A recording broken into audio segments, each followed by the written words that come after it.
Matthew chapter 3, verses 1 to 12. Tapos tatalon tayo sa Matthew chapter 4, verses 12 to 25. Nito ang sinasabi ng salita ng Diyos. Na mga araw na iyon ay dumating si Juan na tagapagbautismo na nangangaral sa ilang ng Judea, na nagsasabi, "Magsisi kayo sapagkat malapit na ang kaharian ng langit," sapagkat siya ang tinutukoy sa pamamagitan ni Propeta Isaias ng kanyang sabihin, "Ang tinig ng isang sumisigaw sa ilang, ihanda ninyo ang daan ng Panginoon. Tuwirin ninyo ang kanyang mga landas." Si Juan ay nagsusuot ng damit na yari sa balahibo ng kamelyo at ng isang pamikis na balat sa kanyang baywang. Ang kanyang pagkain ay mga balang at pulot-pukyutan. Pumunta sa kanya ang mga mamamayan ng Jerusalem, ang buong Judea, at ang buong lupain sa paligid ng Jordan. At sila'y kanyang binautismohan sa ilog ng Jordan, na ipinahahayag nila ang kanilang mga kasalanan. Ngunit nang makita niyang marami sa mga Fariseo at Saduceo ang nagtinginan upang magpabautismo, sinabi niya sa kanila, "Kayong lahi ng mga ulupong, sino ang nagbabala sa inyo upang makatakas sa puot na darating? Mamunga kayo ng nararapat sa pagsisisi. At huwag ninyong sabihin sa inyong sarili, si Abraham ang aming ama, sapagkat sinasabi ko sa inyo, na kaya ng Diyos na gumawa ng mga anak ni Abraham mula sa mga batong ito. Ngayon pa lamang ay nakalagay na ang palakol sa ugat ng mga punong kahoy. Ang bawat punong kahoy na hindi mabuti, ang bunga ay pinuputol at inihahagis sa apoy. Binabautismohan ko nga kayo sa tubig para sa pagsisisi, ngunit ang dumarating na kasunod ko ay mas makapangyarihan kaysa akin. Hindi ako karapat-dapat magdala ng kanyang sandalyas. Kanyang babautismohan kayo sa Espiritu Santo at sa apoy. Nasa kamay niya ang kanyang kalaykay at lilinisin niya ang kanyang giikan. Titipunin niya ang kanyang trigo sa kamalig, subalit ang ipa ay susunugin niya sa apoy na hindi mapapatay." Matthew chapter 4, verse 12. Nang mabalitaan ni Jesus na dinakip si Juan, pumunta siya sa Galilea.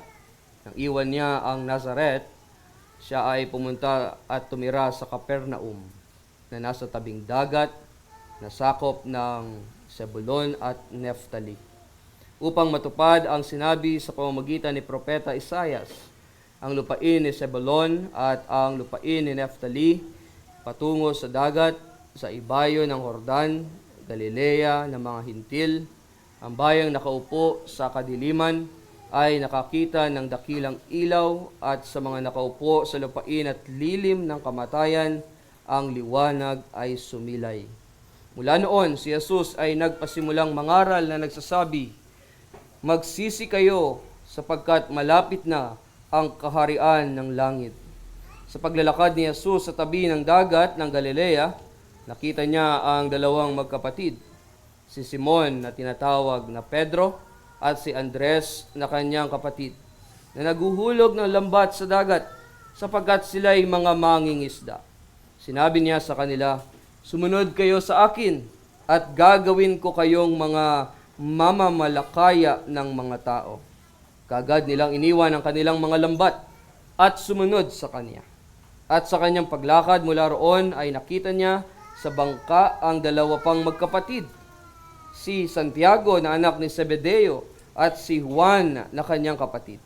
Kasama si Zebedeo na kanilang ama na nag-aayos ng lambat, at kanyang tinawag sila. Kaagad nilang iniwan ang bangka at ang kanilang ama at sumunod sa kanya. At nilibot ni Jesus ang buong Galilea, na nagtuturo sa mga sinagoga nila at ipinangangaral ang ebanghelyo ng kaharian, at nagpapagaling ng lahat ng sakit at ng lahat ng karamdaman na nasa mga tao. Kaya napabantog siya sa buong Syria, at kanilang dinala sa kanya ang lahat ng mga may karamdaman, ang mga pinahihirapan ng sari-saring sakit at kirot, ang mga inaalihan ng mga demonyo, at ang mga may epilepsiya at mga lumpo. Sila ay kanyang pinagaling. At sinundan siya ng napakaraming tao mula sa Galilea, Decapolis, Jerusalem, Judea, at mula sa ibayo ng Jordan. Kung kayo may kopya ng Lord's Day 48, ang Lord's Day 48 ay naglalaman ng isang tanong at sagot. Yan ang tanong at sagot 123. Ganito ang sinasabi sa wikang Tagalog, ano ang ikalawang petisyon? At ang sagot, dumating nawa ang kaharian mo. Ibig sabihin, pamahalaan mo kami sa pamamagitan ng iyong salita at ng iyong espiritu, upang patuloy na higit kaming magpasakop sa iyo. Pangalagaan at palaguin ang iyong iglesia. Wasakin ang mga gawa ng dyablo at lahat ng mga karahasan na magmamataas laban sa iyo. At gayon din, lahat ng masasamang payo na gagawin laban sa iyong banal na salita, hanggang sa buong kaganapan ng iyong kaharian, kung saan kayo ay magiging lahat sa lahat. Mga minamahal na kapatid sa ating Panginoong Hesukristo, nabubuhay tayo sa pagitan ng dalawang pagdating ng ating Panginoong Hesukristo.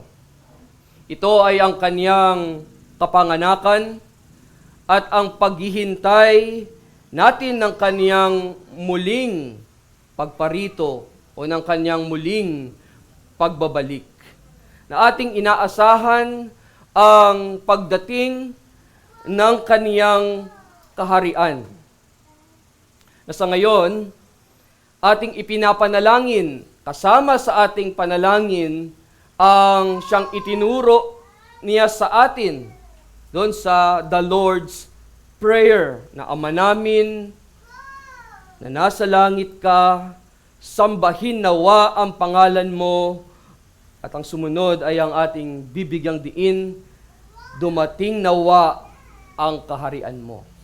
Na dumating nawa ang kaharian mo sa aming mga buhay at sa iyong minamahal na iglesia, na makapangyarihang harapin ng kaharian mo ang mga pakana ng dyablo, ang mga gawa na masama ng dyablo, na dumating nawa ang iyong kaharian sa buong kaganapan nito. Kaya sa paksang manalangin para sa pagdating ng kaharian ng langit, ay ating bibigyang diin ang 3 punto. Ang 3 punto na ito, una, ang pagsunod. Pangalawa, ang pangangaral o ang pagpapahayag. Pangatlo ay ang pagtatagumpay. Ating tignan ang unang punto, ang pagsunod. Sabi ng Katekism, ang ibig sabihin ng dumating nawa ang kaharian mo ay pamahalaan mo kami sa pamamagitan ng iyong salita at ng iyong espiritu.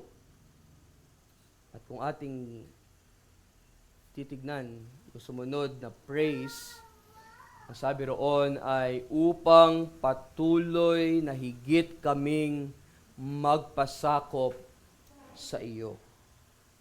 Kung hanggat maaari, inyong i-underline yung salitang magpasakop sa iyo.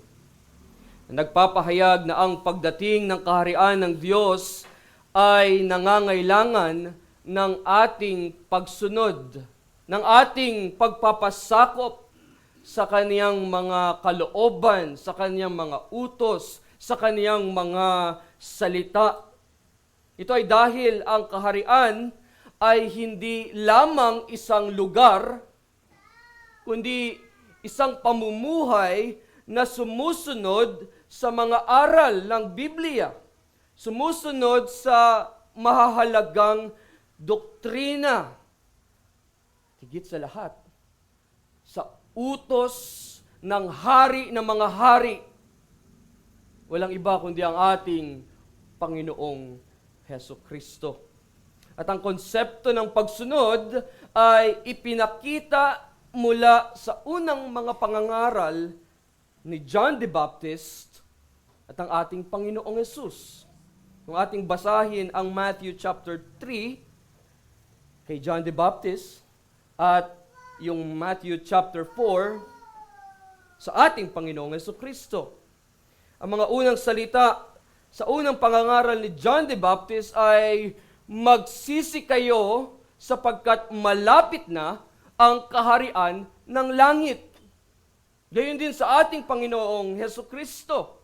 Ang unang mga salita sa unang pangangaral niya ay, magsisi kayo sapagkat malapit na ang kaharian ng langit. Ipinapahayag na ang kaharian ng langit ay darating sa kabuuan ng kaluwalhatian nito sa mga huling araw. Ito ay isang kaganapang yayanig sa buong sanlibutan kapag ang ating Panginoong Hesukristo ay bumalik bilang Panginoon ng mga Panginoon at Diyos ng mga Diyos. Sa madaling salita, ang kaharian ng langit ay hindi lamang isang hinaharap na pangako, kundi ito'y isang kasalukuyang katotohanan na patuloy na lumalapit sa atin sa pamamagitan ng pangangaral ng Ebanghelyo ng Diyos. Ang ating Panginoong Hesukristo at ang paparating na pagbabalik niya sa papalapit na kaharian ng langit.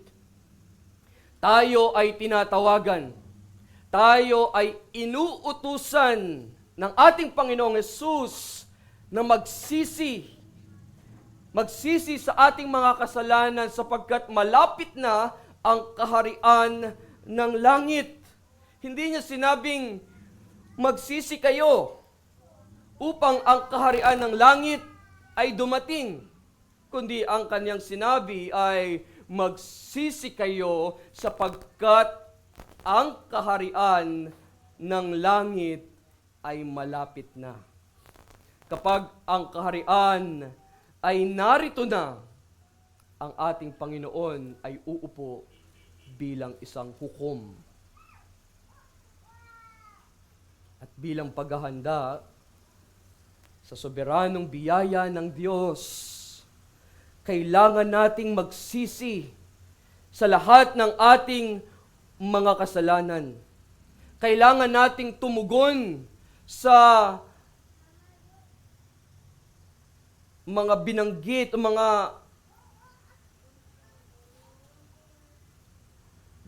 mga sinabi ni John the Baptist.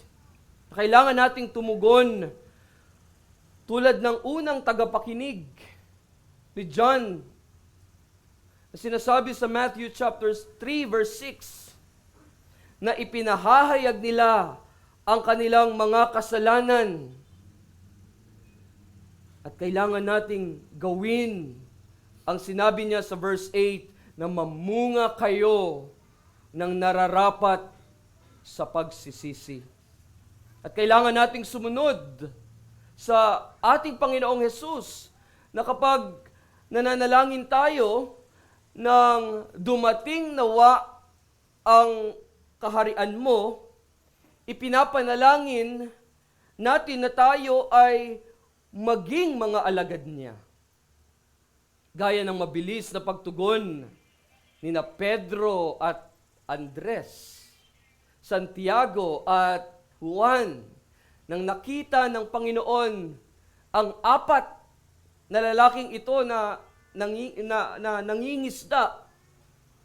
Sabi niya sa kanila, sumunod kayo sa akin at kayo'y gagawin kong mamamalakaya ng tao. Follow me and I will make you fishers of men. Oo, hindi tayo tinatawag ng Panginoon sa eksaktong parehong paraan na tinawag niya ang apat na lalaking ito. Ngunit tinatawag niya tayo na sumunod sa Kanya. At kailangan natin gawin ito ng may matatag na kapasyahan. Naalala ko pa noon, inaawit mo pa nga yung kantang pinasyahan kong sumunod sa iyo. Pinasyahan ko sa aking loob na ang susundi tanging si Jesus, na taos puso't hindi makikilos, na walang urong sa iyong pagsunod, na ikay hindi uurong kahit ikay laitin, kahit ikay tawanan, ay susunod pa rin, na si Jesus lamang ay iyong kikilalaning mananakop ng salarin, na makikibakat, titiisin mo ang pag-aglahi ng mga tao na lakas mo't buhay, 10 talino ay iyong iaalay kay Kristo, na magbuhat ngayon si Jesus lamang ang iyong susundin sa iyong buhay, na iyong dating pamumuhay ay iyong iiwan at hindi mo na babalikan, na ang iyong Panginoon, ang iyong tulong ay huwag humiwalay sa iyo. Maging ang samumot sa Kanya at mga lungoy, na habang lakas mo, lakas ng Panginoon ang magbibigay sa iyo ng tulong, kaya sa labanay hindi ka uurong. Ngayon ang tanong, nasaan na kaya iyon? Dito sa Lord's Day 48, sinasabi sa atin ng Diyos kung ano ang nais niya para sa atin sa pamamagitan ng Kanyang salita.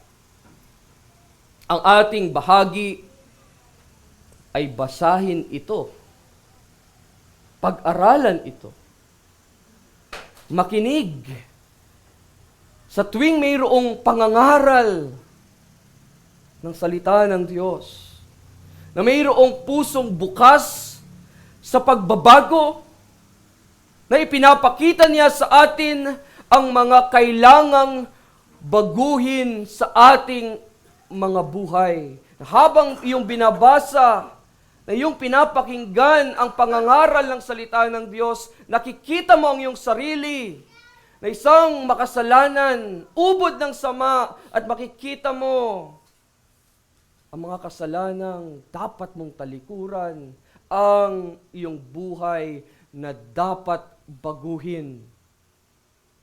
Sa pamamagitan ng Kanyang Espiritu, binibigyan tayo ng Diyos ng biyayang magawa ang Kanyang mga kalooban, ang Kanyang mga ipinag-uutos sa atin. Ang gawain ng kaharian ay nagsisimula sa personal na pagpapasakop sa hari. Uulitin ko. Ang gawain ng kaharian ay nagsisimula sa personal na pagpapasakop sa hari. Ibig sabihin, ito ay hindi nagsisimula sa ating pagsusumikap na mapaganda ang kaharian, yung physical appearance. Kung tutuusin, iyon ay mga to follow na lang. Ito ay hindi nagsisimula sa ating pagsusumikap na mapaganda ang kaharian, kundi nagsisimula ito dito sa aking puso, sa iyong puso. Nagsisimula iyon sa ating mga buhay. Ito ang dapat nating tiyakin bilang isang Kristiyano, bilang isang mananampalataya, na ang bawat isa sa atin ay kailangang suriin ang sarili. Yung mga tanong na, namumuhay ba ako ng isang buhay ng pagsisisi? Namumuhay ba ako ng isang buhay ng pag-amin sa aking mga kasalanan?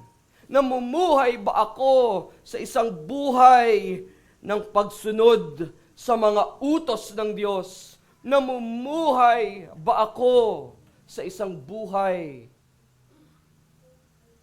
ng pagiging alagad ni Kristo? Naway maitalaga nating muli ang ating sarili sa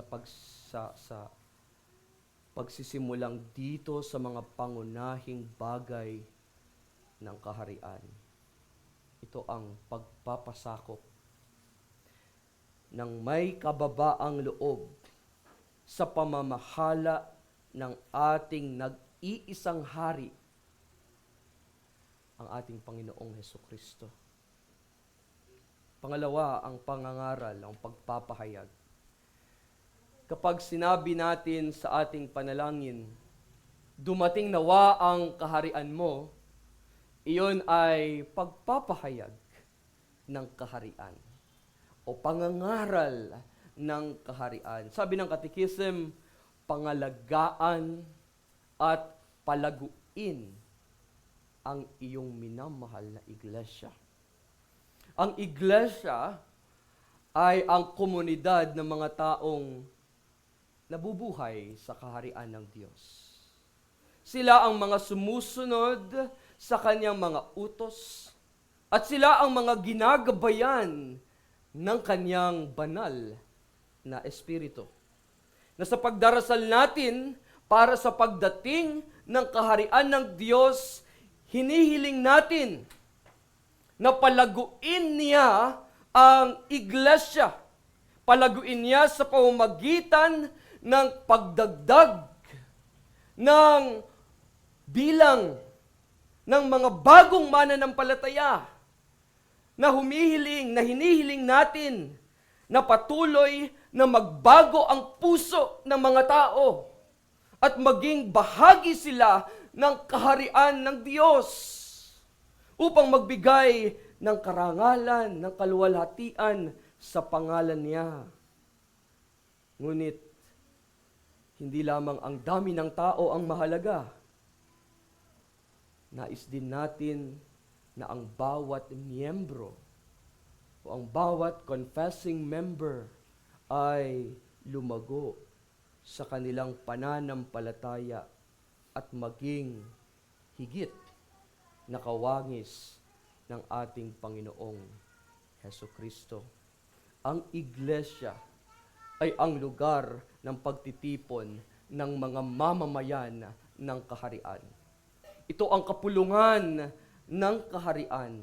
Dito nagtitipon ang masunuring mga mamamayan ng kaharian upang marinig kung ano ang sasabihin ng kanilang hari, kung ano ang sasabihin ng Panginoong Hesus, na upang sila ay tumanggap ng tagubilin, tumanggap ng mga instruction o ng utos, upang sila'y hamunin at palaguin ang kanilang pananampalataya at pagsunod.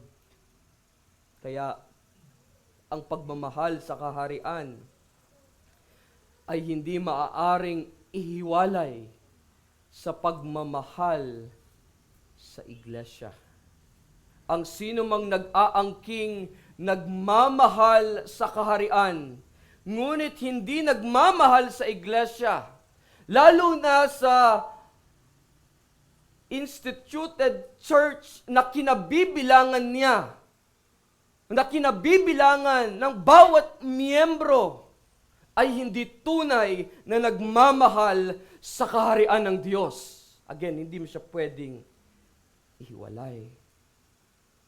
Sa ngayon, ang iglesia, ang tanging institusyon na may hawak ng mga susi ng kaharian ng langit.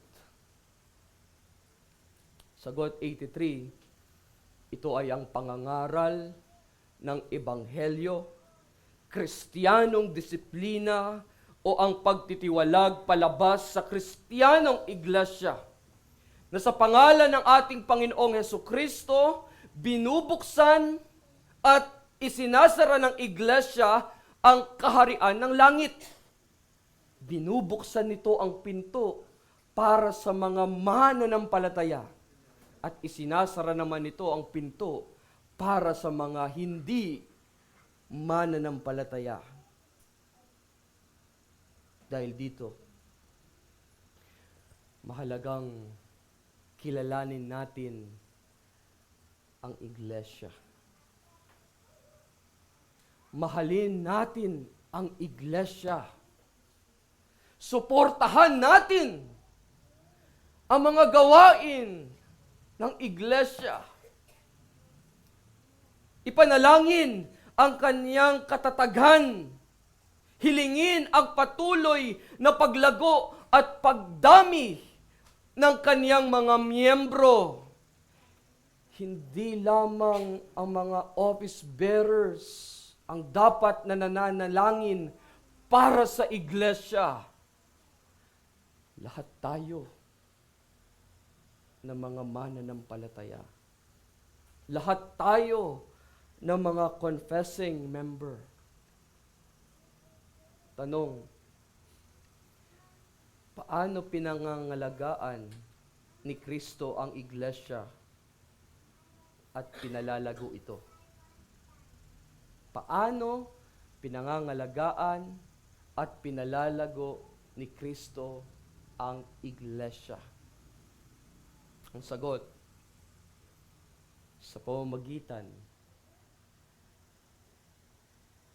ng pangunahing pamamaraan ng biyaya, ang pangangaral ng Ebanghelyo ni Kristo.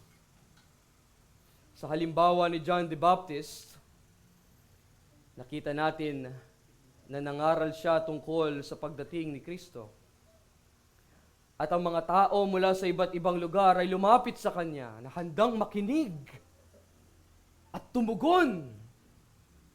Gayon din ang si Jesus mismo ang mangaral sa iba't ibang lugar. Malalaking grupo ng mga tao ang sumunod sa kanya, nagpapakita ng kanilang pananampalataya at pagsunod.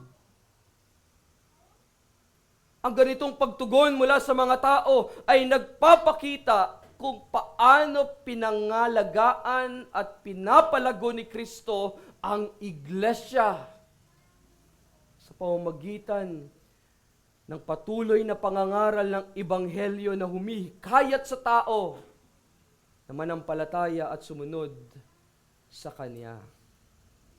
At upang ipagpatuloy ang gawaing pangangaral ng Ebanghelyo ni Kristo, nagtatalaga ang Panginoon ng mga preacher o ng mga mangangaral.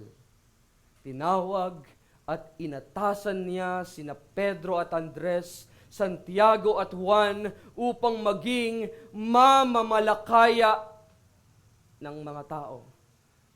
Mangingisda ng mga tao. Tinawag niya sila sa isang ministeryo ng pangangaral ng Ebanghelyo para sa pagpapanatili, para sa paglago ng iglesia na sa ngayon patuloy siyang nangangaral ng Ebanghelyo na sa pamamagitan ng minister of the word and sacrament ng iglesia. Sa ganitong paraan, napapangalagaan ang kanyang iglesia. Iniingatan laban sa mga maling aral, sa mga huwad na mga doktrina, mga pagkakamali sa doktrina, kasalanan, at sa mga makamundong pamumuhay. Kaya mga kapatid, kailangan nating ipanalangin ang iglesia na dumating nawa ang kaharian mo, ang ibig sabihin, pangalagaan mo, aming Panginoon, ang iyong minamahal na iglesia. Ingatan, panatilihin ang kanyang iglesia.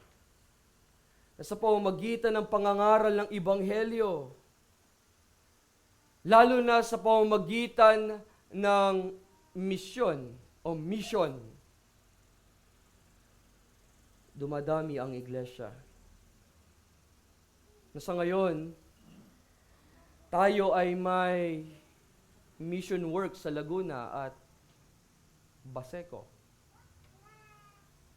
Na kailangan nating maging tapat sa pananalangin sa mga gawaing mayroon doon.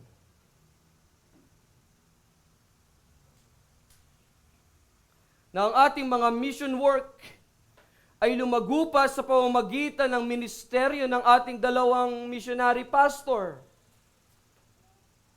Na darating ang panahon, madaragdagan pa ang mga confessing member ng Laguna.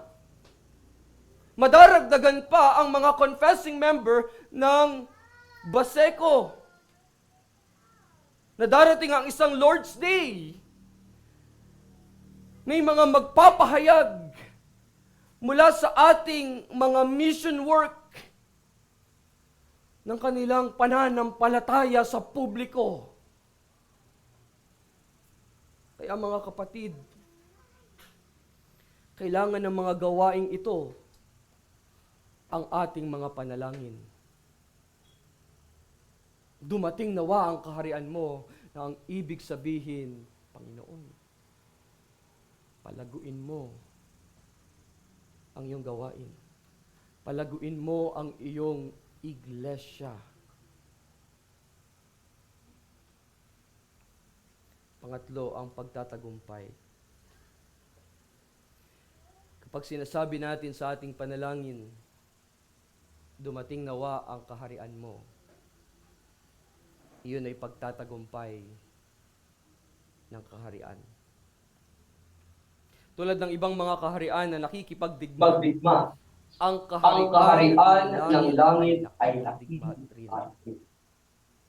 Ang kanilang kalaban ay ang diablo.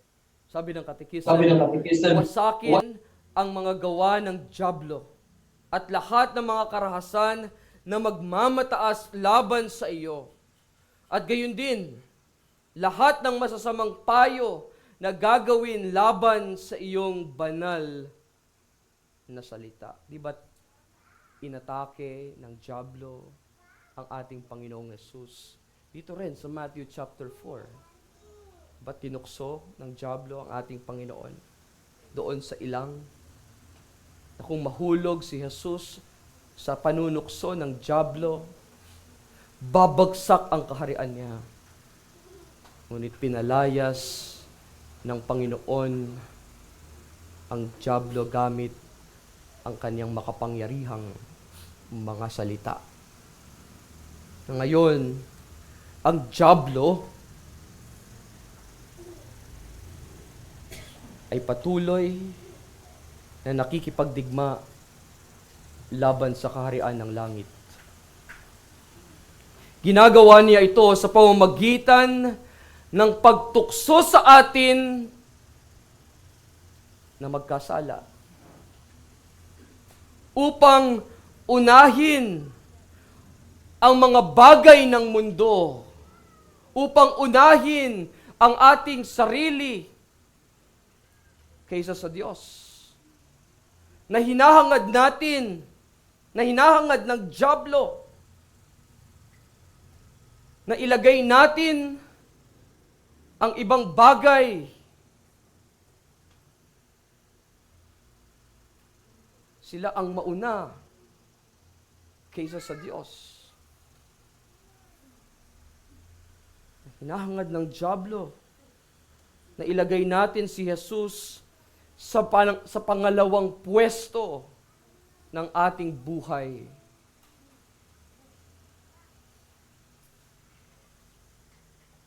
Alam niyo ba na hindi nag-aalala o hindi inaalintana ng dyablo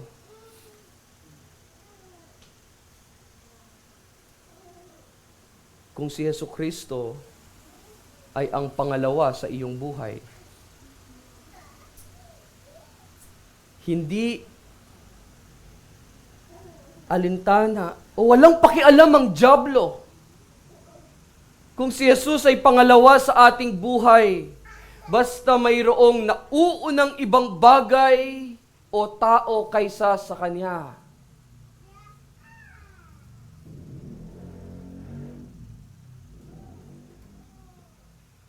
Mahalaga pa ba sa atin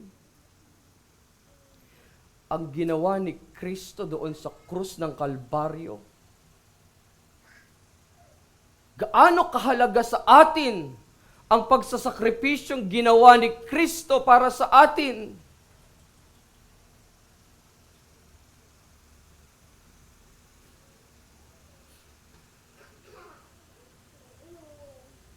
Sa pamamagitan ng mga pamamaraang ito ng dyablo,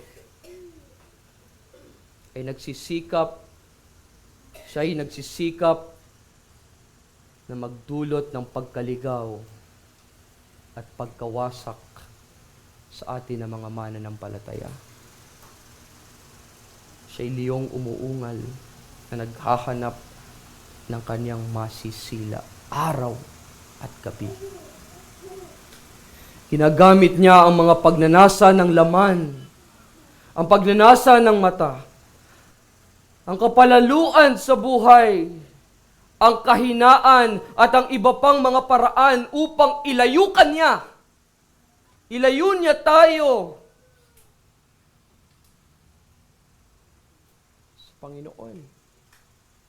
Na ilayo ang ating mga puso at isipin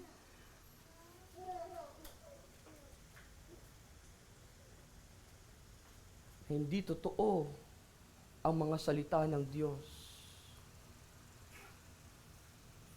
Na tayo'y magduda sa mga pangako ng Diyos. Kaya mga kapatid, maging laging mapagbantay at handa tayo sa labang ito. Na oo, tayo ay lubos na ligtas sa loob ng kaharian ni Kristo. Alam natin na tiyak na hindi magtatagumpay ang pintuan ng impyerno laban sa kanyang iglesia. Gayunpaman, kailangan pa rin nating ipanalangin ito ng may pagsisikap. O Diyos, dumating nawa ang kaharian mo. O Diyos, wasakin mo ang mga gawa ng dyablo at wasakin mo ang lahat ng mga karahasan na magmamataas laban sa iyo. At gayon din, wasakin mo ang lahat ng masasamang payo na gagawin laban sa iyong banal na salita. Wasakin hanggang sa buong kaganapan ng iyong kaharian kung saan kayo ay magiging lahat sa lahat. Yung dulo ng Matthew chapter 4, yung verses 23 up to verse 25, pinakita doon sa atin ng ating Panginoon ang glimpse o yung sulyap sa kung paano magiging ang kaharian ng langit kapag dumating ito sa buong kaganapan. Sabi doon sa verses 23 to 24, at nilibot ni Jesus ang buong Galilea na nagtuturo sa mga sinagoga nila at ipinangangaral ang ebanghelyo ng kaharian at nagpapagaling ng lahat ng sakit at ng lahat ng karamdaman na nasa mga tao. Kaya napabantog siya sa buong Syria, at kanilang dinala sa kanya ang lahat ng mga may karamdaman, ang mga pinahihirapan ng sari-saring sakit at kirot, ang mga inaalihan ng mga demonyo, at ang mga may epilepsiya, at ang mga lumpo. Sila ay kanyang pinagaling. Could you imagine? Wala ng kasalanan, wala ng mga kaaway, wala ng lungkot, sakit, o hirap. Wala ng kamatayan. Tanging ang walang hanggang pakikipag-ugnayan kay Kristo at sa ating Ama na nasa langit. Ang Diyos ang magiging lahat at magiging lahat sa ating lahat.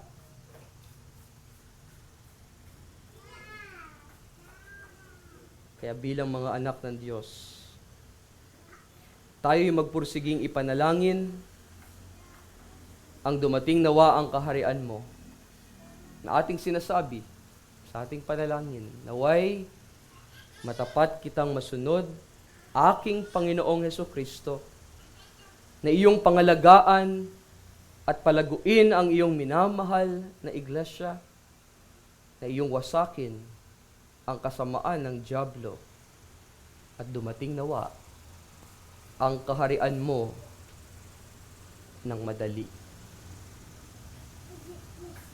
Amen. Tayo manalangin sa Panginoon.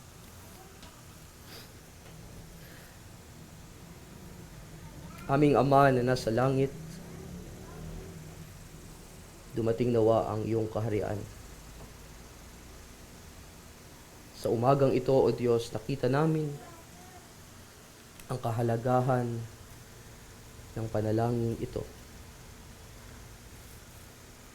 Dumating nawa ang iyong kaharian. Kami matapat na makasunod sa iyong mga utos, sa iyong mga kalooban. Na iyong pangalagaan at iyong palaguin ang iyong minamahal na iglesia. Kami iyong kasangkapanin, gamitin sa iyong gawain. Ito'y aming mahalin at suportahan. Kami maging kabahagi sa paglago ng iyong iglesia, na maipangaral ang iyong mabuting balita sa iba't ibang lugar. Panalangin namin na wasakin mo ang gawa ng masama, ang gawa ng aming kaaway sa aming mga buhay. Tulungan mo kami, O Diyos. Hindi namin siya kaya kung hindi mo kami pagkakalooban ng iyong biyaya, ng kalakasan na aming kailangan. Nawa ang mga salitang ito na aming narinig ay magdulot pa ng higit na pasasalamat namin sa iyo, aming Diyos. Kami patuloy na ingatan, layo sa lahat ng masama. Sa pangalan ni Jesus. Amen.